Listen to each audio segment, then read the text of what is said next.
Welcome Realmwalkers to another developer update video. Today we're going to dive into what's coming in the next update, as well as provide some news on our development focus for the upcoming months. First up, let's talk about the new features in our next update. The Grapple and Travel update will bring a variety of enhancements, starting with climbing picks, as they can now be used as grappling hooks. The distance that you can grapple will depend on the tier of the pick. This feature adds a fun, quick way to scout, climb walls, and explore the realms. Another new item in this update is Zephyr anchor points. With these, you'll be able to craft and place 2 or more Zephyr anchor points within a realm to quickly travel between them. Best of all, since it's within the same realm, there's no load times, and if you're playing with others, they'll be able to use them as well. This recipe can be unlocked at Aurelio, but if you've already unlocked fairy rings, you'll automatically be granted the recipe. Another new feature that's coming is the Pepys Box. Also unlocked at Aurelio, the Pepys Box is sort of an interdimensional storage box that will let players transfer materials between other Pepys Boxes, even across different realms. For example, if you have a Pepys Box at your estate and go resource hunting in Ascended Hunt realm, you can build another Pepys Box, store your items inside, and then retrieve them back at your estate. Once items are in the Pepys Box, you can demolish it or move the boxes to your heart's content. If you're playing with others, please note that items put in the Pepys Box can only be accessed by you. So while your friends are free to use the Pepys Box that you've built, they will see their own Pepys Box inventory. A common play request is also going in, as you'll be able to unlock crafting recipes of all of the starting player outfits, so you can craft ones with higher stats for a later game. And for those of you who enjoyed the brief calculation bug on the Charm of the Healer from our last update that allowed for friendly fire, we've decided to make it an opt-in feature with this update. We're calling this the Charm of Brawling. If 2 or more players equip the Charm of Brawling and then do an emote action, these players will then be able to friendly fire on each other. Players won't drop their items, and once you die, or if it times out, you'll need to emote again to reset the friendly fire opt-in to avoid grieving. But if you want to have a quick duel with your friends, just for fun, go for it.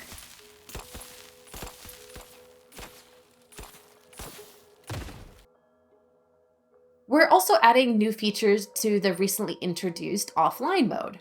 Firstly, you'll be able to transfer your save progress from an existing online mode character to an offline one.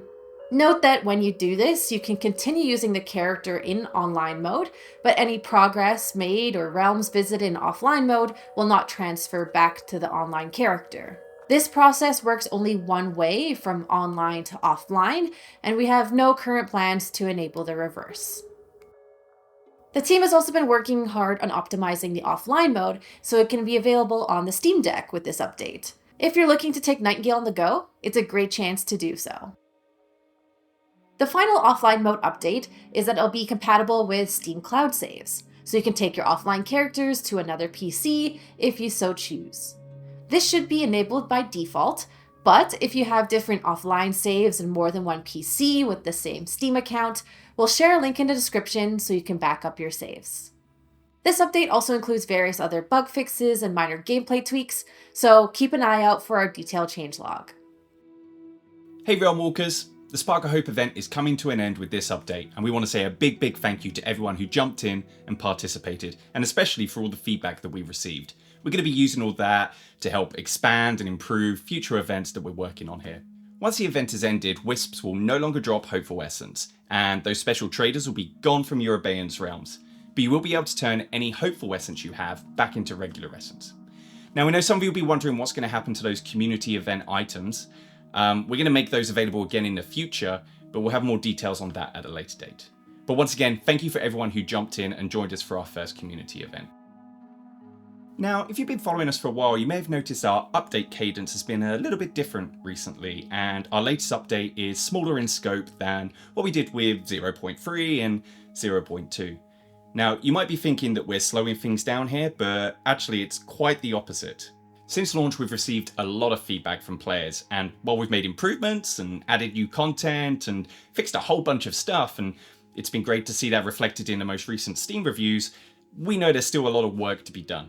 The good news is our next update is shaping up to be our most significant to date.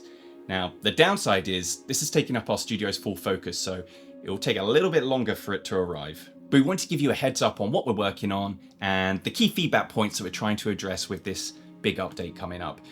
These include things like you players feeling overwhelmed when they start the game, or being unsure how to progress without having to ask our community for help. Just in general, offering more unique challenges distinct to each realm that you enter. Since work is ongoing, we don't have much to share right now, but we are very excited about how the realms are evolving, so we'll be back with more details in the future. Once again, we want to thank you all for joining us on this early access journey. We're really excited about the future of Nightingale, and hope once we show you what we're working on, you will be too. Feel free to write your questions in the comment section below, and we'll try to address as many as possible in a future update. Until then, we'll continue running events on Discord, so we hope to see you there. Thanks so much for watching. See you next time.